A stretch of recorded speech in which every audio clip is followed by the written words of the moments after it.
จ้าสวัสดีค่ะมาพี่น้องมาเว้ากันเด้อแม่คือจะเรื่องเล่าวะเอาบ่เว้าเขาก็ต้องเว้าได้ไม่เรื่องเล่าอีกหรือบ้าง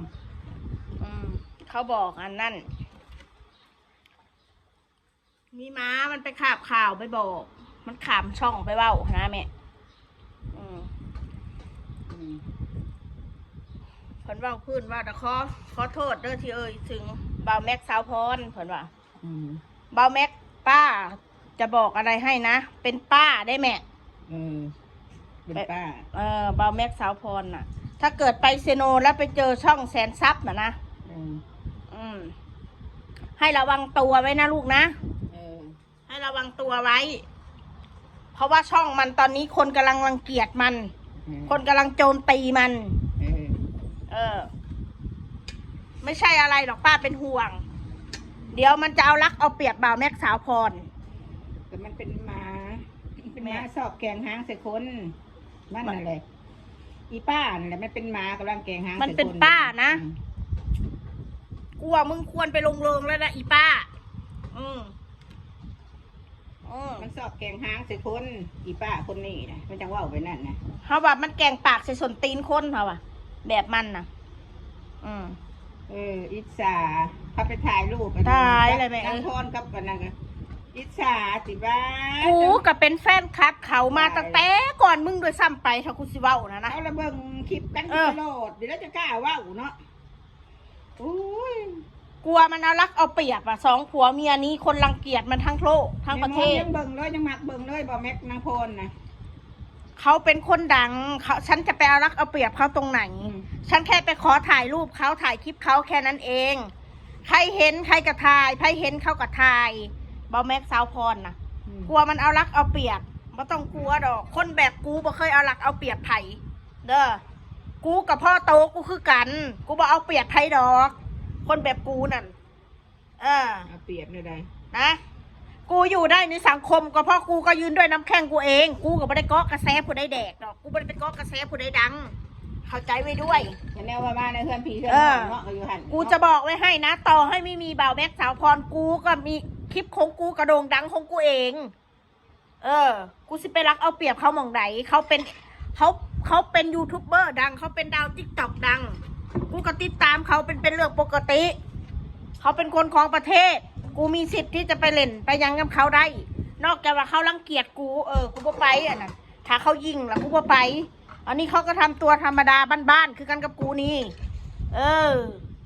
เขาก็บ่แม่นว่าสิเทวดามาแต่ทางใดบ้านนอกคือกันคนลาวคือกันบ้านกับบริการกันได้จากบ้านเนี่ยกับไปบ้านนครบริการนี่อย่าว่าคือว่ากูกับผัวกูนี่แบบต้อยต่ำขนาดแม่มันว่าคือเฮากับผัวเฮานี่ต้อยต่ำด้อยเพียงดินนี่นะแบบโทษนะที่มันอยากว่าไปเล่นน้ำไผ่กับบ่ให้ไปว่าซันซ่าว่าคนรังเกียจเบิดว่าซันเป็นคนห่วงเบิดไผ่กันเป็นห่วงเบิดทำชื่อเพิ่นทำตระกูลเพิ่นเขากับคนลาวคือกันเขาบ่แม่นดารามาแต่ทางใดดอกเขากับคนลาวคือกันนะเพียงแต่เขาเป็นดาราลาวคนดังลาวตระกูลเจ้าสะบ่เสื้อเจ้าสะบ่กูขึ้นได้นะถ้าแม่นกูซื้อเลขกูก็ถืออยู่กูซื้อเลขกูก็ถือกูงวดกันทันที่ว่าซื้อเลขกูถือกับบ่แม่นกูก็ถือกูเดาไว้แล้วถ้าเบิ่งเด้อไปแบบนี้ค่ะเดี๋ยวมันก็สิมีม้าสลอใส่แหล่ไปบอกเขาเขาบ่แม่นว่าเขาอยากคบเขาอยากคบเขาดอกมันเจอกันด้วยความบังเอิญเพิ่นมาเขามาเขาก็ไปถ่ายไปเล่นธรรมดาบอแม็กสาวพรเขาก็เป็นคนดีเขาไม่ได้ว่าให้พายมิตรสู้แหละสวยๆพาด่าเขานั่นเขาก็ถ่ายรูปนี่แง่เต็มใส่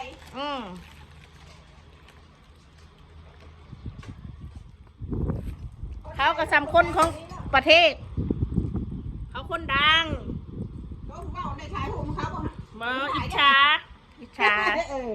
ว่าคอยนี่จะเอาเปรียบเขาว่าระวังไม่ใช่อะไรหรอกที่ป้าเตือนป้ากลัวมันเอาเปรียบประสันแม่ป้ากลัวมันเอาเปรียบมาใส่คำแบบนี้นะอีสัตว์เนาะเขาก็ตายจนเป็นป้าเลยอีสัตว์สัวยังมูหูควมยังมูหูควมยังมูหูควมอยู่พอตายแล้ว พอโล่งๆแล้ว ถ้าเด็กน้อยอยู่หัวนี่บ่หูควรอันนี้จะเป็นป้า จนเป็นป้าเป็นยายนะ เป็นยายเลย อืม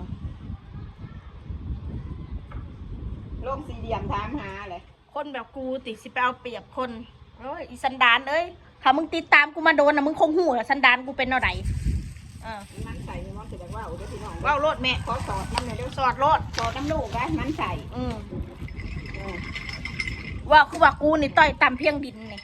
นางมนต์เราบริเหตุพิษอีหยังได้สิคอยเบิ่งว่าเนี่ยเขาลูกเขาบริพิษอีหยังเลยมีแต่คนมาด่า อืม แล้วด่าก็เราก็ออกมาปกป้องแล้วเราต้องตอบ อืม ไพ่กับบ่มีไพ่ดอกอันที่ปล่อยให้ด่าเฉยๆเป็นไผ่อิฐผปูน่ะเป็นไปบ่ได้ อืม สิ่งที่อดได้ก็อดไปอยู่ สิ่งมันอดบ่ได้มันทนบ่ได้มันก็ต้องออกมาเว้า บ่แม่นเรื่องบ่เป็นเรื่องกันคือจังสิแหละเรื่องบ่เป็นเรื่องบ่ให้แบบว่าอยากให้ข่อยนี่แม่มีหมู่มีพวกบ่ให้คบ บ่ อะนะ มีไผ่ โถสุมาย่างน้ำก้นกูตลอดติหมู่พวกกูบ่ได้อึด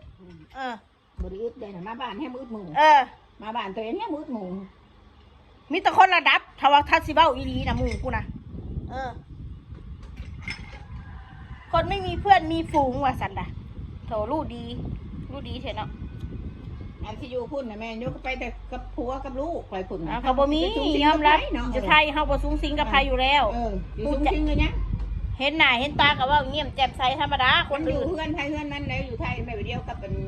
อยู่ยังจันทร์นี่ก็ขอบเขตของพระตรงมันเพื่อนไปเพื่อนมันขับ เขาบ่ได้ยุ่งกันได้แม่ เขาไม่ได้ยุ่งกันไหน อืม สวรรค์คือกันเพื่อนไปเพื่อนมัน แต่ว่า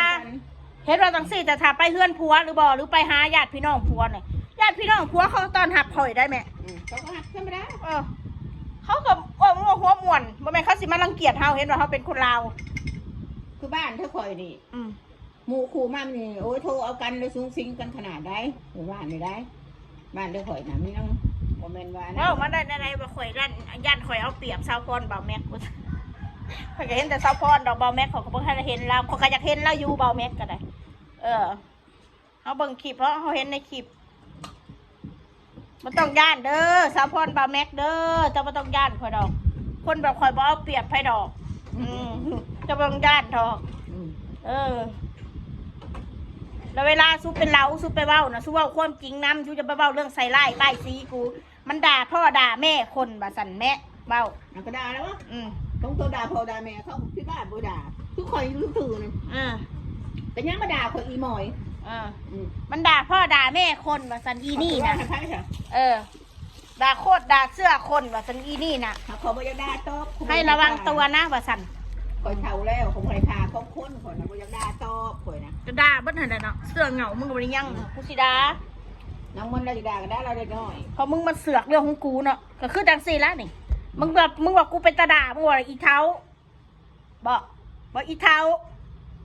อีนาชนตีนเป็นตาด่าบอกอีปากมา ก็เท่าบริษัทหมาทโมเขาเท่า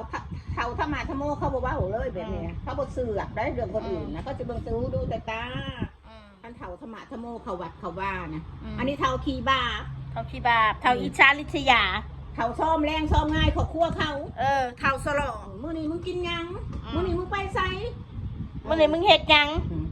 โอ้ใส่ท่องกับใส่ของปลอม ไปเห็นกินของกินแสบๆกับอีซ่า ยืมเงินได้ยืมเงินกินอันหน้าบ่อายไปยืมเงินมาอันซื้อกินอยากอ้างคน ถ้ามันมีกินมันกล้าแสดงโตอีผู้มันเบ้าเลยนะคือเขาเนี่ยบริปิดบังฐานะนะเห็นมัดกินยังกันเลย เห็นจนดิ้นไปละ กินยังเห็นมัดเลย เห็นจนดิ้นแล้วอย่างวะ คนประเสริญความจริงเขาบอกคนประเสริญความจริงบ่มีความ บ่มีกับบ่มีบ่มีก็ยืมกินเป็นเรื่องปกติ คนยังเป็นของธรรมดาแหละทั่วบ้านทั่วเมืองนะเรื่องกู้ยืมกินเป็นหนี้เป็นสินนะรถกระดาวเอาจะได้ขี้ขุม แม่นเลย ธรรมดาบ่ได้ขี้ เขาบ่ได้เกิดมารวยเนาะมีปัญญาผ่อนก็ถือว่าดีแล้วนะอย่าว่าร้ายนะ มอแหกแต่กระโปงไม่จะดีอยากกินเอามาให้ดาว แม่แต่หมอยังดาวนะแม่ ดาวหมดขุมเลย แม่น ว่ามันไม่ให้ดาวซื้อเขาบ่มีสดซื้อเจ้าบ่ให้ดาวเจ้าก็บ่ได้ขายแต่เดือนเจ้าก็มาเก็บเอา คิดได้จังใดเนาะ มันมีให้ดาวมันก็ดาวมันละคน เอาละพี่น้องเอ้ยสำหรับคลินิกอะนั่นแหละบ่าวเพชรกับน้องมานานนะเมื่อแล้วขามไทยแล้ว เมื่อก่อนอากาศมันร้อนร้ายกันเลยอัน เมื่อเราคือหอดบักแดงน้อย เพียงหน่อยอาหารเต็มอยู่ให้อาหารไว้โทรหาป้าแล้วป้าเรามีอาหารอยู่แล้ววะ ถามกับป้าเพิ่นบ่ เจ้าของบ้านไหนเราอยู่เนาะเราเลยเบิ่งให้กับบ้านเราเองเนาะเขาเอาออกแล้วนะที่เป็นยัง ดอกบ้านก็แปะกัน ป้าหนูไม่อยู่ดูมาให้หนูได้หนูจะเป็นอย่างเงี้ยเอาซะนี่ละพี่น้องเอ้ย